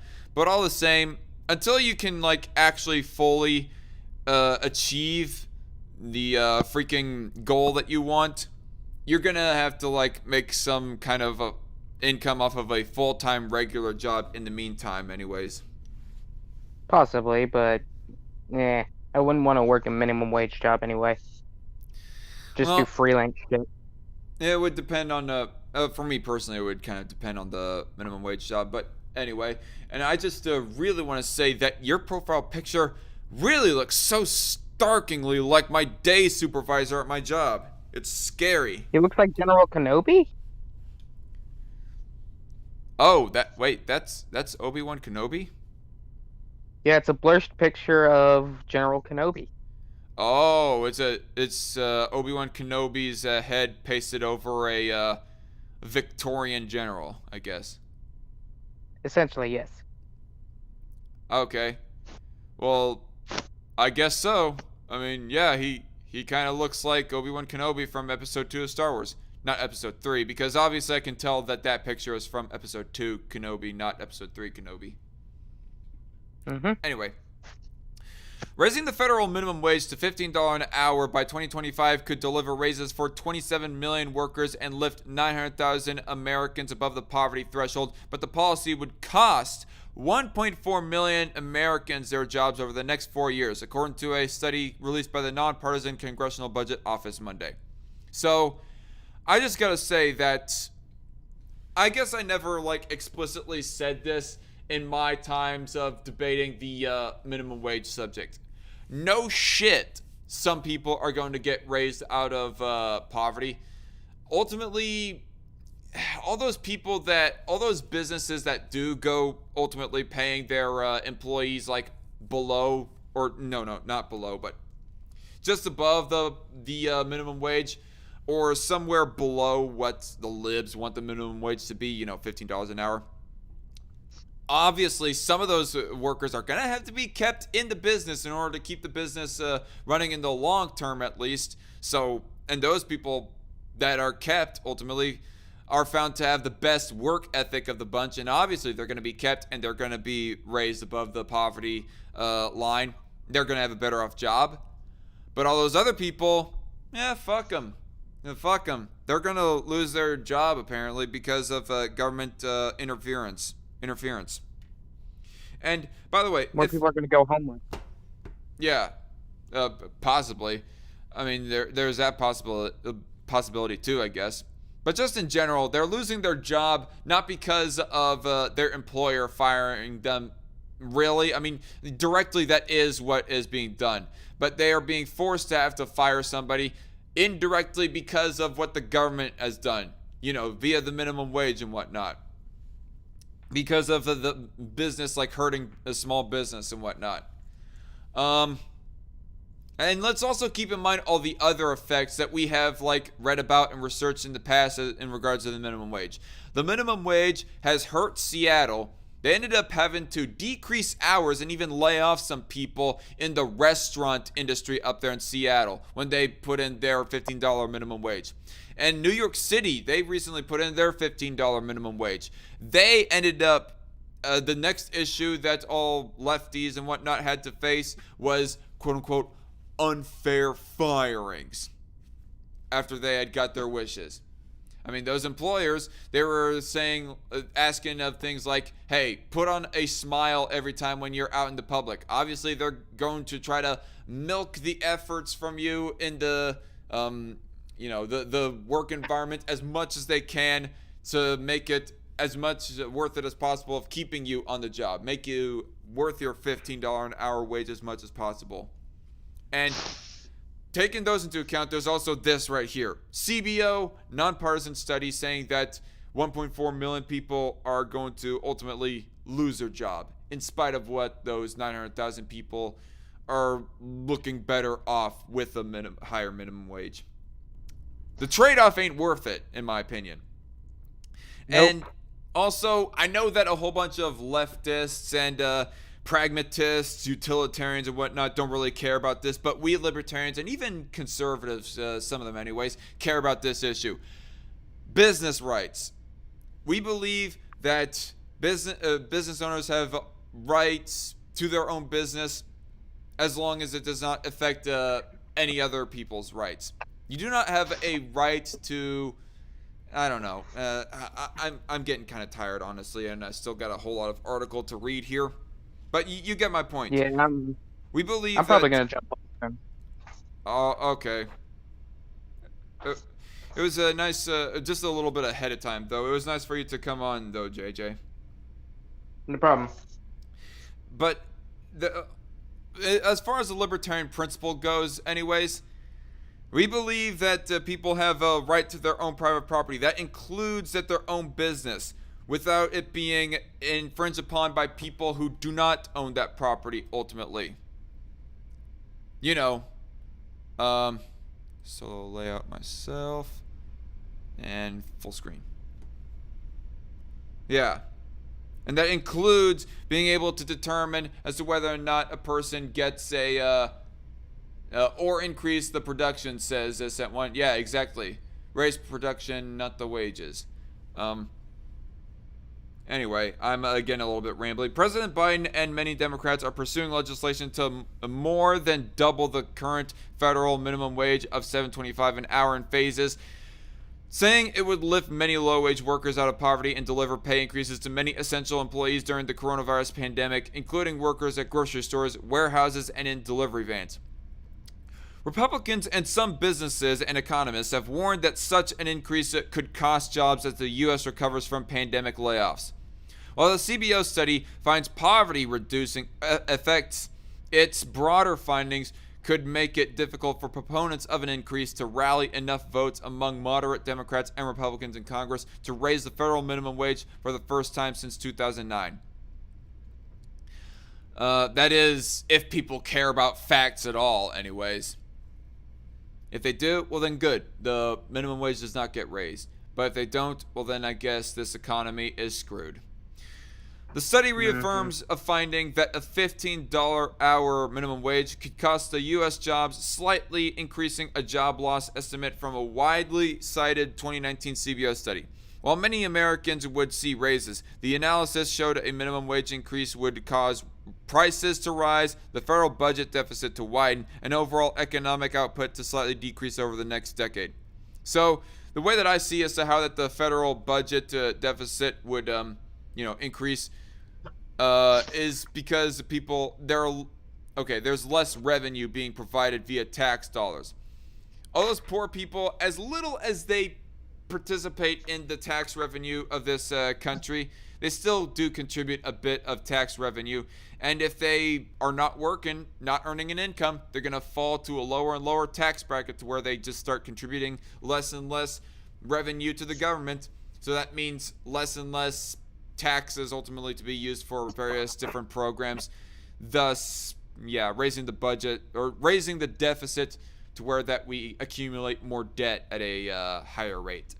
Anyway, whether to include the minimum wage increase in the $1.9 trillion COVID-19 relief package has divided Democrats who can't afford to lose a single vote in the evenly split Senate. Senator Joe Manchin, Democrat of West Virginia, has publicly said he is opposed to raising the minimum wage to $15 an hour, while progressive lawmakers have pushed for the increase. Senator Joe Manchin, not too bad of a Democrat, might I say. I mean, all the generalizations that I want to pose to the Democrats being for raising the minimum wage and whatnot, Joe Manchin doesn't fall under that. Just saying.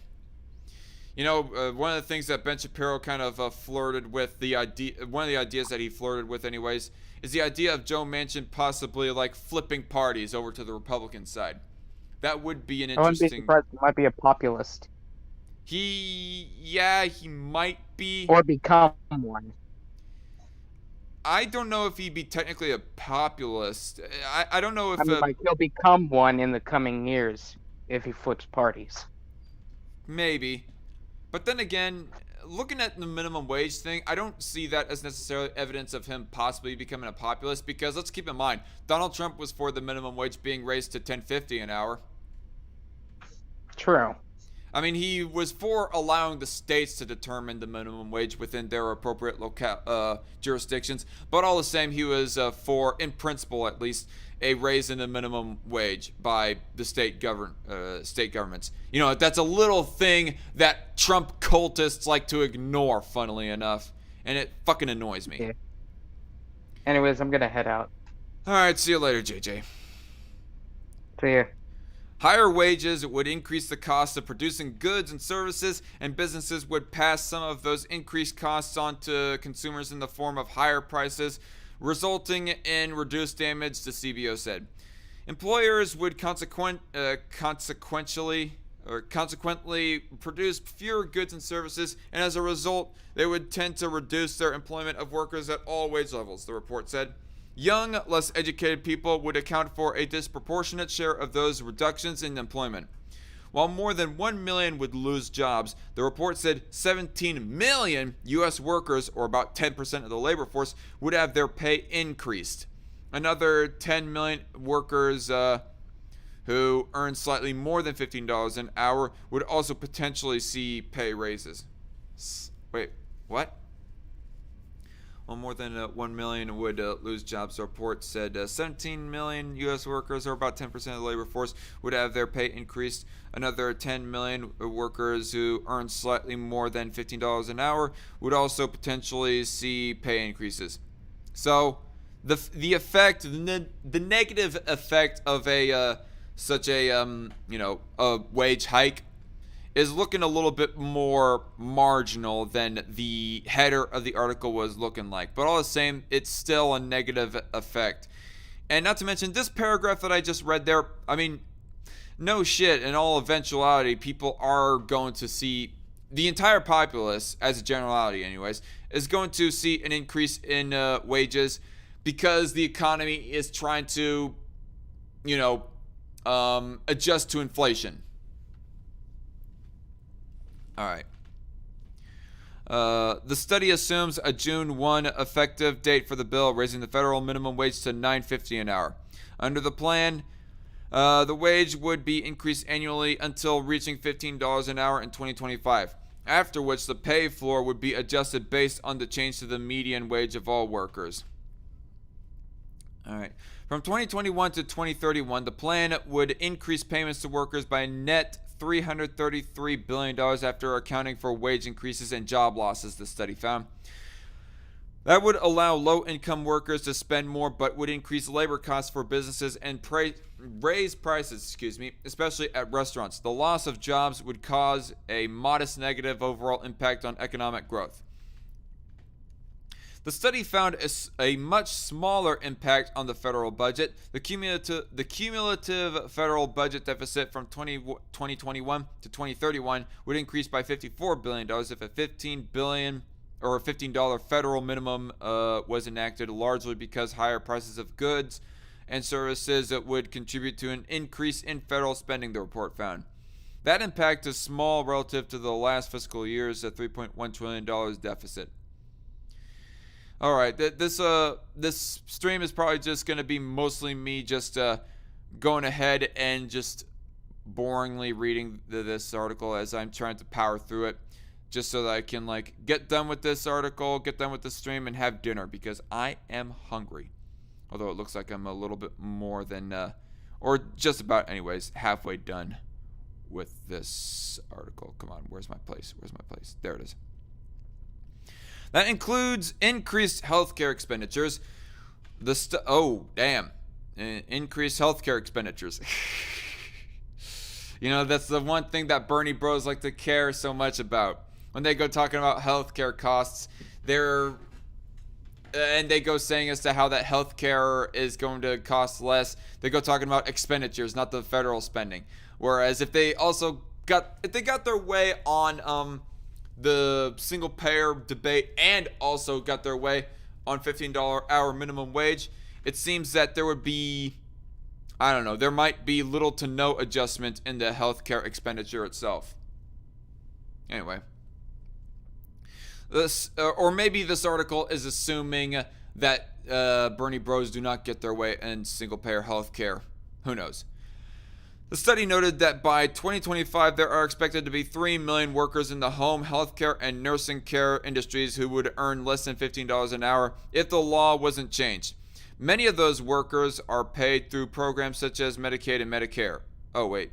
The study noted that by 2025, there are expected to be 3 million workers in the home, healthcare, and nursing care industries who would earn less than $15 an hour if the law wasn't changed.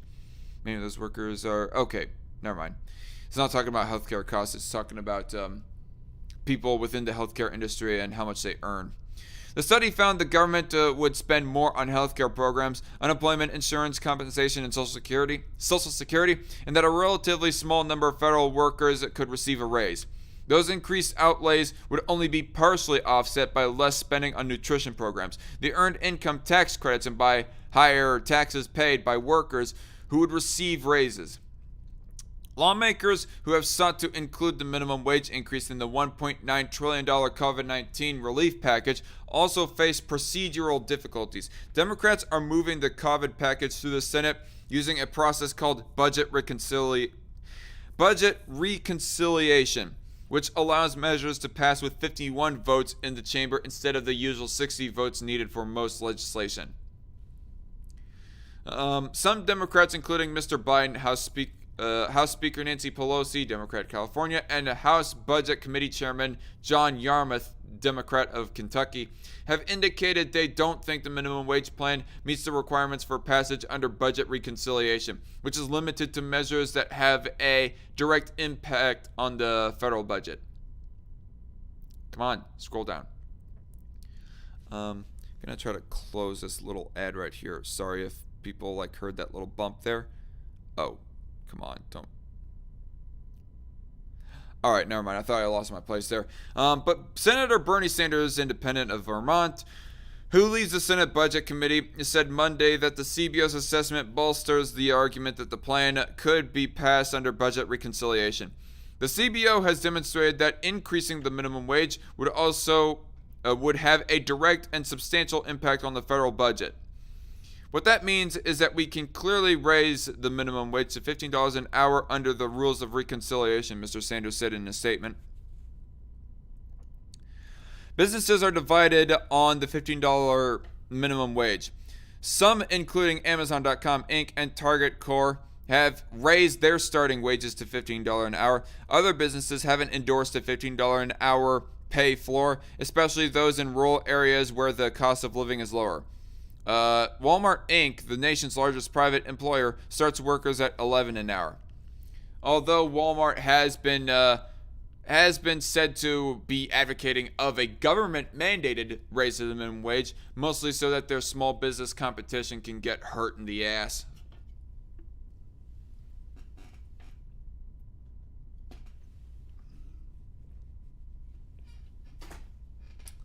Just finishing off my monster there. Business lobbying groups, including the Chamber of Commerce and the Business Roundtable, have said the current minimum wage is too low, but cautioned against too large of an increase amid a fragile economic recovery. Well, I personally advocate for it not being raised at all, so I don't really care. In fact, I advocate for abolishing the minimum wage as a libertarian. The folks whom an increase in the minimum wage most directly affects are those small businesses around this country, and they are the ones who have been most devastated by the pandemic. Roundtable President Joshua Bolton said last week on CNBC. So you're at least speaking some sense anyways. Wait, is that the end of the article? Oh, the end of the article came a little bit sooner than I thought it would be. Yeah, I guess that's the end of the article. Yeah. As I have said before, I'm against raising the minimum wage. Not only is there the hurt that's being done, not only is there the evidence against the minimum wage being shown in New York and Seattle, but also by the CBO as well. The hurt that's going to be put on this country and on workers in general because of this. And it might not even matter as to whether or not that the minimum wage is raised anyways, because if it gets raised, inflation is going to be adjusted. People are going to start adjusting for inflation. Of course, that Wall Street Journal article did not explicitly go talking about the cost of living, but all the same, it made kind of implications to that anyways. So, yeah, I'm pretty much alone on this call, so yeah, I'm gonna end it right here because I am a hungry hippo right now, and I got some leftovers in the fridge that have my name on it, and nothing new in the chat right now, and I also got gym in the morning to get to, and it's already freaking late as it is. Damn it. Anyway, thank you all for tuning in, and I'll see y'all later. Good night, and God bless. Now, where is that stop streaming?